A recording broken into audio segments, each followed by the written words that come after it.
Welcome to Business Talk, presented in collaboration with the University of Rio Grande and the Ohio State University South Centers, from the heart of southeastern Ohio at the University of Rio Grande TV studio. Our goals are simple: promote the University of Rio Grande and the Ohio State University South Centers, as well as advocate local small business and their support organizations. More importantly, promote southeastern Ohio as a wonderful place to live, explore, and learn. There are many different ways you can find us. The University of Rio Grande Cable Access Channel 17, live online at blogtalkradio.com, and on YouTube if you are unable to catch our show live. Introducing our co-hosts, Jason Winters, Mike Thompson, Patrick Dengel. Thank you for tuning in. We hope you enjoy the show.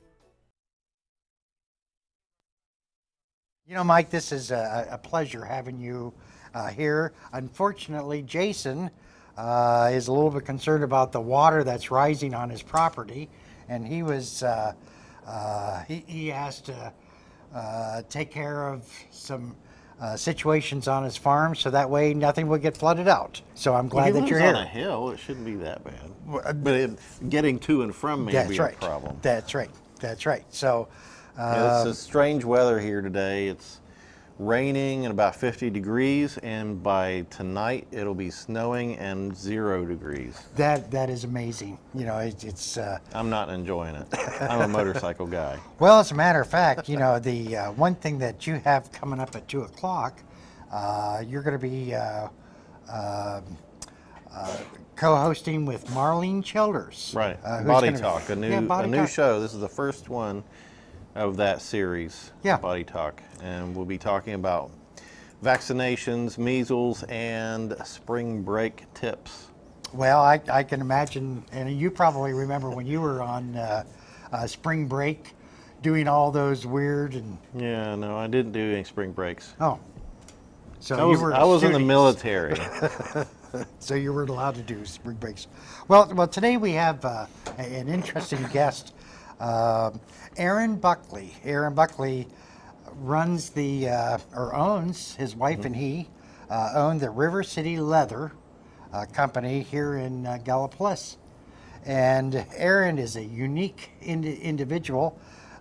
He originally hails from Pennsylvania, and then he was able to come here to Gallipolis, Ohio, and start a business out of a hobby.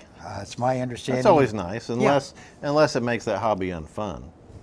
Well, but if you like it enough to make a business out of it, that's right. You're good to go. That's right. So let's welcome Aaron Buckley. Aaron, it's a pleasure to have you on our program. Thanks for having me. Tell us a little bit about yourself.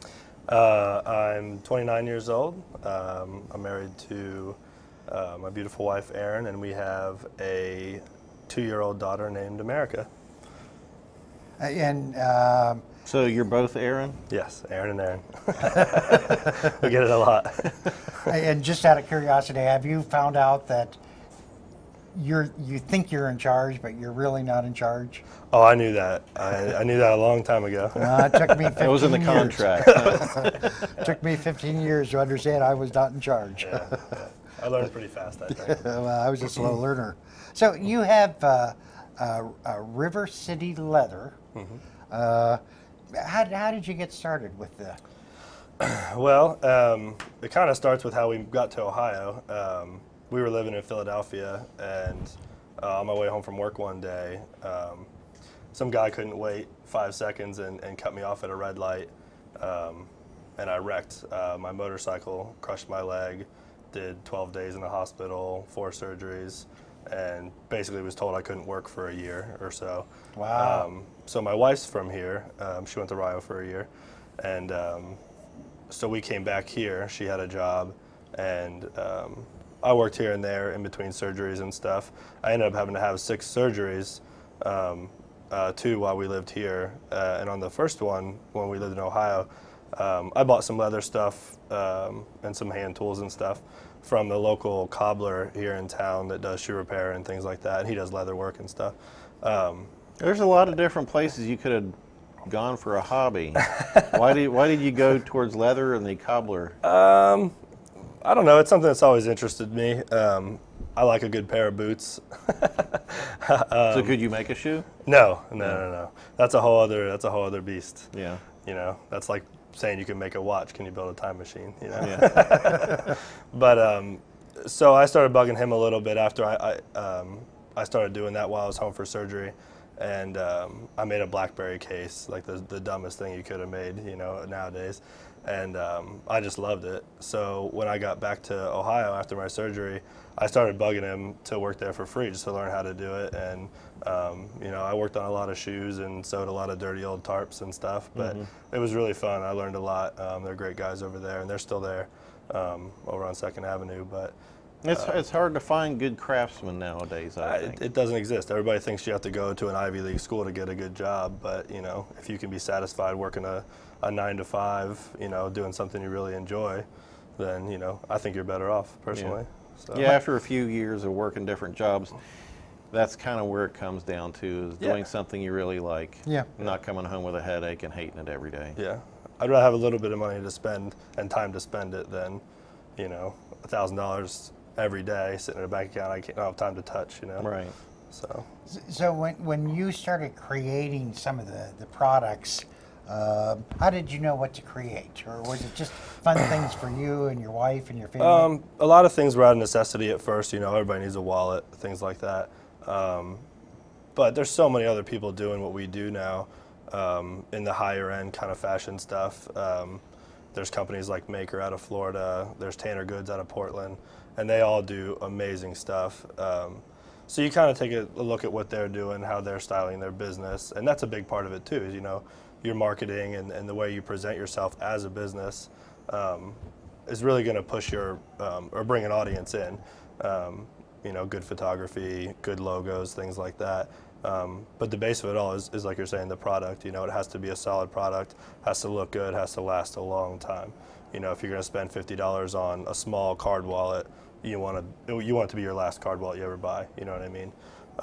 Doesn't do much for your repeat customers, does it? That doesn't bother me though. You know, we make a lot of different things, and I'd rather somebody be so happy with the one thing they bought that they spread the word a little bit. You know what I mean? And then they might buy a different sort of thing from you. Right. We have a lot of repeat customers. You know, we'll have people that'll come in and get a custom bag made. You know, and we've made $600 bags before, and they'll come back and they'll buy a wallet for it, a zipper pouch, whatever, you know, to match or whatever. We do, a lot of guys buy gifts for their girlfriends or wives, and so that's a good business for us too. One question I always wanted to ask is, and you have a number of different products, and we'll show you some of the products, but notice the different colors. Yeah. And so let's start with the tanning process. Do you do tanning? No. No. Okay, so you buy the various different. That's a dirty business. That's a whole other. If you've done any research in that, that's a dirty business. The only time I ever heard is when the Native Americans, when they would tan their hides, they used to chew them until it become some kind of. Well, you wouldn't want to chew a whole blanket. No. No, there's brain tanning, where they would take the brain of the animal and smear it across it. Yeah. Fantastic. And there's vegetable tanning and things like that too. Right.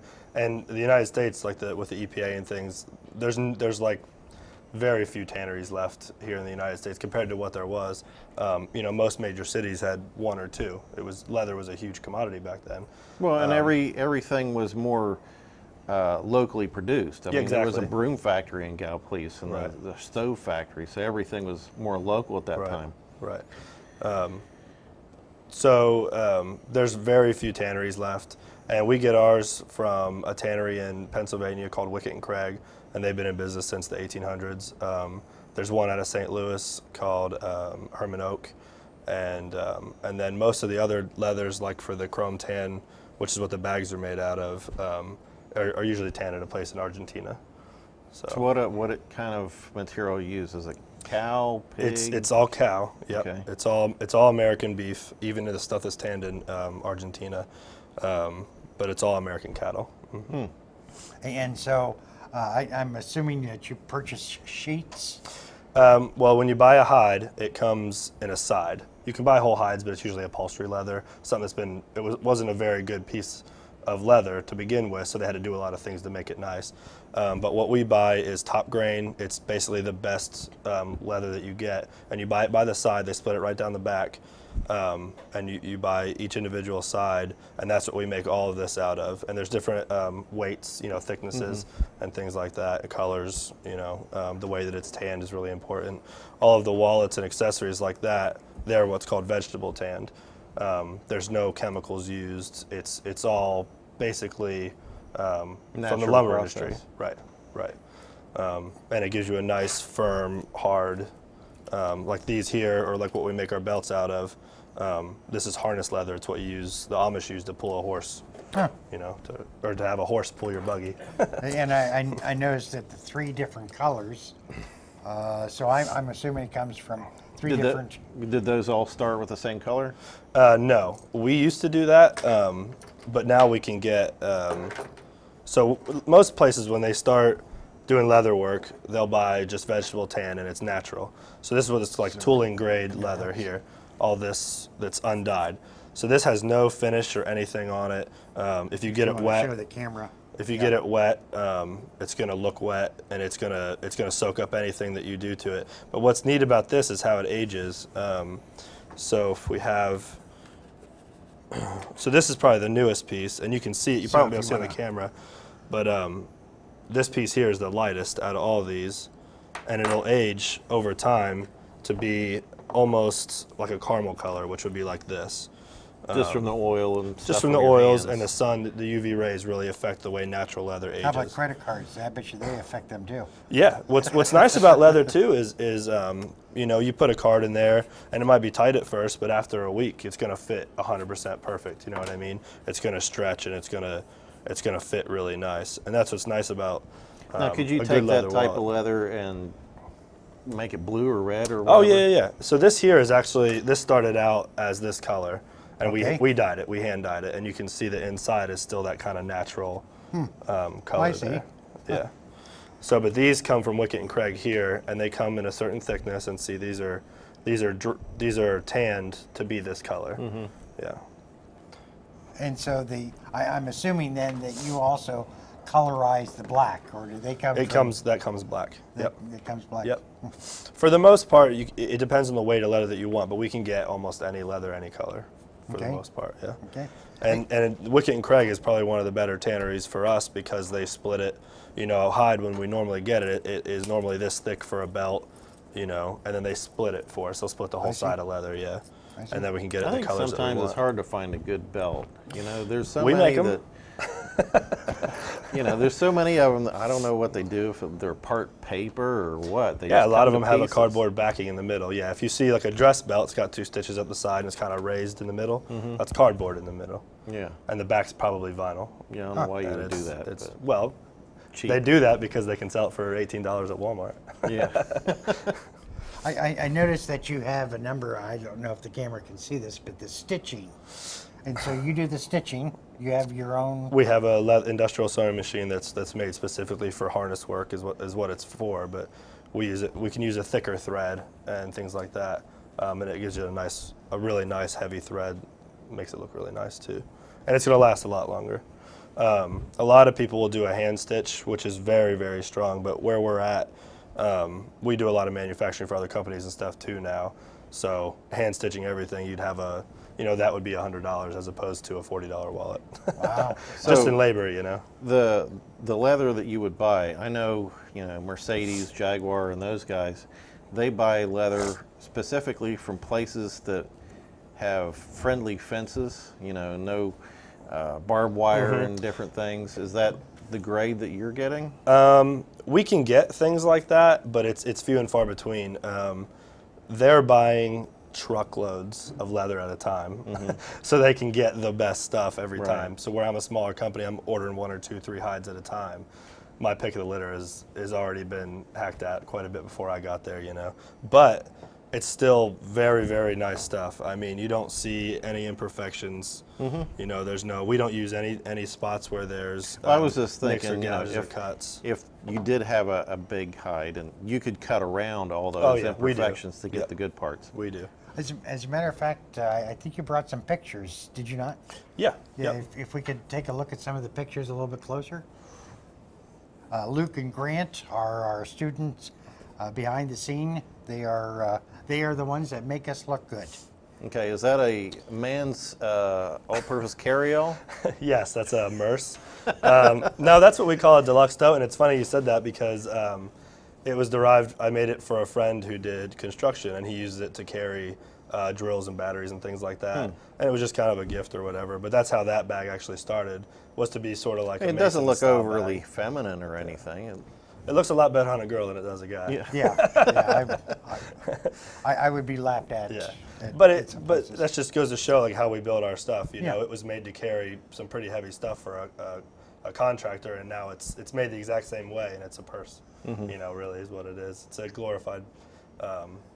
It's more like a lady's briefcase is what most people buy that for. And so it has compartments inside. Is that correct? There's one pocket on the front, and then there's a. Since it's brand new, it's Right. a little stiff. And there's a zipper inside, or a pocket inside as well. Oh, okay. Just All one, right. yep. And we back all our rivets. All our rivets are hand peened with heavy duty leather washers, so nothing's pulling through. And we use the heavy thread for the zippers too. And this is a number 10 YKK solid brass zipper that should never ever fail. You'd have to beat it with a hammer, I think. Very nice. Very nice. So what other pictures do we have besides the handbag? Here's the wallets. I noticed how you engraved River City leather. Yes. It's another tool. Do you burn that in? Or how do you? We can emboss it, which is how these are done here, or we can brand it in. Is that hammered or pressed? It's with a press. Press. Yeah. You can do it with a hammer, but when you have a larger logo like that, it gets to be uneven. When Right. You have, One's parts deeper. And right. With a press, it's much more. It looks a lot nicer. And we can do, monograms and things like that as well. We have a machine that'll do that. And we can do these logos in gold or blue or purple or anything like that too. Very good. Very good. So I guess you had the special order of that logo. I was thinking if you had if you wanted something with your own logo, I guess you'd have to send out for that like piece of iron or something that was. Yeah, it's the machine that we use to press our logos in for the most part is it's a monogram machine, or like what they use for bookbinding to do like the covers and things like that. And it does gold foil and stuff. And there's a company that makes the dies for those, and they're actually pretty inexpensive. They used to be really expensive, but we found a new company out of Illinois that does them, and they're really, really nice. They're probably the best ones we've ever had, and they're about half the cost. So if you really did want to put your logo on it, you could for a price. Yeah, we do for other. We do manufacture things for other companies, and most of the time they have a logo made up, and we emboss that for them as well. Okay. And I noticed that you had an emboss of an arrow and An anchor. an anchor. Yep. Any significance to that, or is that just It's a little bit of a fun long thing. story, not terribly long, but my grandmother's from Maine, and my grandfather good. was in the Navy, and that's where they met in Portland. So I've always been around nautical things and stuff like that. I've been to Maine quite a few times, and I've always been fascinated with the sea. So the anchor's always kind of been there for me. I like that look. And my wife her maiden name is Bowman, and there was a Bowman's Dairy, and their logo was a bee with an arrow as the middle of the bee. It was a bow and arrow basically, and she has it tattooed on her arm. very good. So we kind of put the two together, and I have an anchor tattoo as well. So Well, that's kind of how that came about. It's pretty corny, but Well, works for on the us. same token, if you have any customers that want to come in and take a look at that, that is a unique symbol. We one of my best friends from college is a graphic designer. He does all our work. He did all our logos and helped a lot with the website and stuff. So I'm very fortunate to have a professional graphic designer doing really high-end work for us. And that gives, having a nice logo like that, I couldn't make that myself. It'd look terrible. Yeah. So it'd be word art compared to what he can do. So that helps a lot with the marketing end of our business as well. You have to have a good company image. And having somebody on that level doing the work for us is really, really nice. Yeah. So what else do we have in pictures here? We got the wallets and the at least one purse. It's the sunglasses case. Sunglass case. And if you look on the on the right photo there, I guess it is, inside the case it's what's called a piece of wood? It's bridge, it's leather, it's stacked leather. Okay. So on old boots, the heel would be stacked leather, a pair of cowboy boots or good cowboy boots, or any kind of good old boot, that's how it's made. Nowadays, it's a piece of plastic with a fake veneer of leather, or even it's plastic that's made to look like leather. But that's stacked leather glued together, and then there's a solid brass screw that holds that to the case. So you see there. And that's made so, you put your glasses in there, and you push that snap down, and, it's going to be a lot harder. Yeah, you won't be squishing the glass when you're closing it. Huh, those are nice. So, those are nice. And any others? And here we have. That's our. It was called the Aaron's wallet after my wife. It was one of her gifts one year. She really wanted it. It's based off of an old banker's wallet. In the 1800s or even the early 1900s. You'd carry a lot of cash around in your vest pocket. And you see them in old cowboy movies sometimes. They'll pull out a big, long wallet with a ton of cash in it. That's kind of what that's based off of. You don't have to fold your bills. And it's nice. Nowadays, we've modified it, for the credit cards. And you can really lay out a lot of stuff in there. A checkbook will fit in there. And what's neat to see is after using it for a little while, this one's for a girl. It's got the wristlet on it or whatever. And then we have kind of a tough guy version here. It's got the leash on it. If you're a tough guy biker, maybe you'd be interested in this someday. Usually those have chains or something on it, but yeah, we used leather. It seems like I don't know if some places don't like the chain wallets. A lot of places don't. Yeah, bigger cities. I mean, I know if you go into an establishment that serves drinks, sometimes they won't let you have a chain wallet. You have to take it out. Or I know I went to a concert. You're going to choke somebody with it. I went to a concert one time and you couldn't have a chain wallet. They took them at the door. So it's just leather. It does the same thing. If the wallet falls out, it's not going to go anywhere. And it's just a simple design, but it's really versatile, and people really like this. This is kind of one of our best sellers as far as wallets go. But that's so, if you're riding down the road, your wallet comes out of your back pocket, that's what and I it won't carry. get lost on, it won't fall out and get lost. So mine's about 2 years old, maybe 2.5 years. And I've gone through quite a few rainstorms and things with it. But it's the same wallet, just a little bit of an older version. And you can even put your checkbook. Oh, yeah. There. Yep. Yeah, for those of us who... I still carry a checkbook. I do too. And whenever I get a big wad of cash, maybe I'll get one. Yeah. They don't let me pay my mortgage with a credit card anymore. So. Yeah, I understand. The one that I've really liked is this one, and I don't know if we have a picture, but it's like a suede. No, it's a chrome tan leather. It's a smooth leather. More natural, I guess. Yeah. But this is a full grain leather, and what that means is it didn't have the nicest quality. It had brands and barbed wire marks, things like that. So they refinished the top basically, and that's why you kind of get that look. And this is tanned with chemicals. It's chrome tanning. Chromium is the main thing that they use. And there's oils and waxes and things like that in it as well to make it a little bit more water resistant. But these are kind of like these are our #1 sellers, the tote bags. They should be. Yeah, this is a large, and we sell a ton of these, especially around the holidays. They're good gifts and things like that. So you just put a couple bricks in there and whack. Oh, you literally could. I've carried a motorcycle motor in one before at a swap meet, and it held up fine. I still carry it every day. So. Well, for what it's worth, I know I'm going to get in trouble with what I'm going to say, but there are some women that carry just about everything. Oh yeah. This will hold it. That's for sure. Yeah. So. But that's kind of how we got started too. I mean, I never intended this hobby to be a business. I made my wife a tote bag literally just like this almost in 2011 for her birthday, and I posted a picture on Facebook or Instagram or something, and within that week we sold 5. Wow. And I didn't even know how much to charge. It was like kind of friends and stuff, and yeah. I'm sure I lost money, but well, that's kind of how it started. Well, your wife does have that background with marketing. Is she the sort of the marketing guru of the family? Probably. She went to school for fashion merchandising, which helped a lot with kind of how we got some of the basic stuff started. And it was her word of mouth helped a lot too. You know, she carried it around town, and after a while, you're not saying she's got a big mouth. I didn't say that. You're trying to get me in trouble. She might watch this. You said she spread by word of mouth, so you know. And it worked really well. Yeah, it did. It did. We have a lot of friends. There we go. She's very popular. But so just word of mouth. Aaron, he did not say anything. He's always been very respectful of you.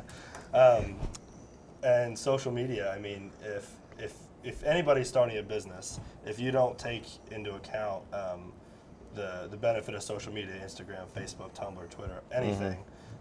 You're a fool nowadays, you know, in our times or whatever. That's where the new market is. Oh yeah, and if you're doing a business like this, you know, a good place to start is Etsy, selling on Etsy and things like that. But we always had a full website, and that was once we launched our site, we really saw how well we were doing, and it was really nice to see. You know, we did a nice video and things like that, and just try to get the word out there as best we could.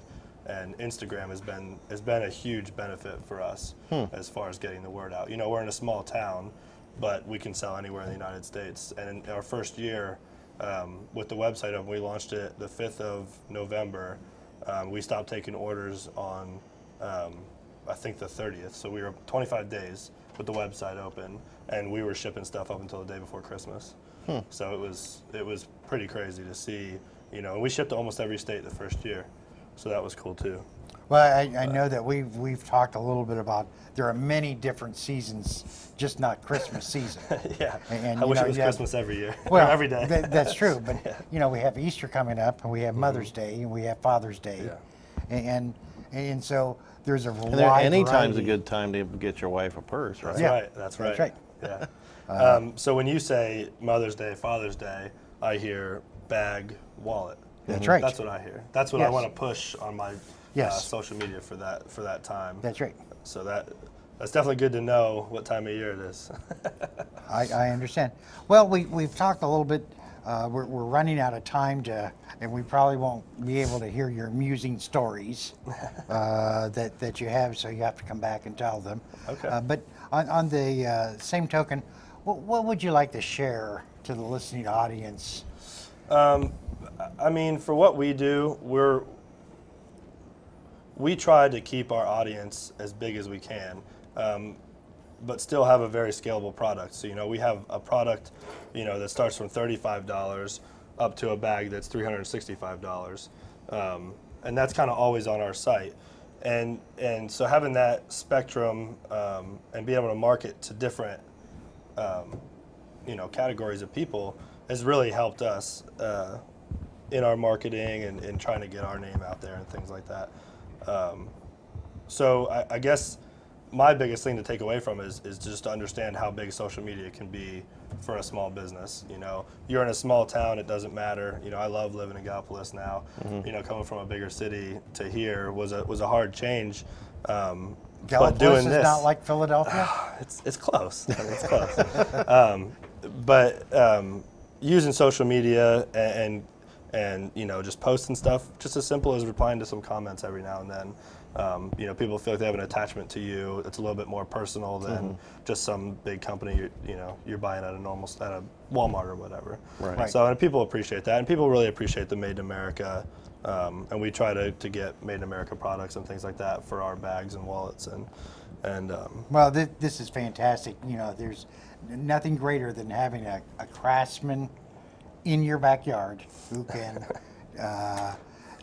take some of the orders and really make it really nice for the gifts that you want to give, or even for yourself. Yeah. Okay, so we've got a minute left. Let's throw up the contact info if you would like to find out where to get these things. There we go, rivercityleather.com. I believe that's your correct phone number, hopefully. Yes, 740-645-5044. Yep. Now, wait a minute, that's 740, this is for our radio people. All right. 645-5044. Yep. And they can email Aaron, Aaron, at rivercityleather.com. Yep. So, Aaron, I want to thank you very much for taking the time to share some of the things that you do. You're perhaps one hidden business in Gallipolis. Yeah, I didn't even realize you were there. This is fantastic. Well, that's one of the things we're trying to do is we're hopefully going to have a store here soon in town, which would be nice. Well, thank you for listening. I'm Patrick. I'm Mike. And I'm Aaron. And we will see you next week. Thanks for watching.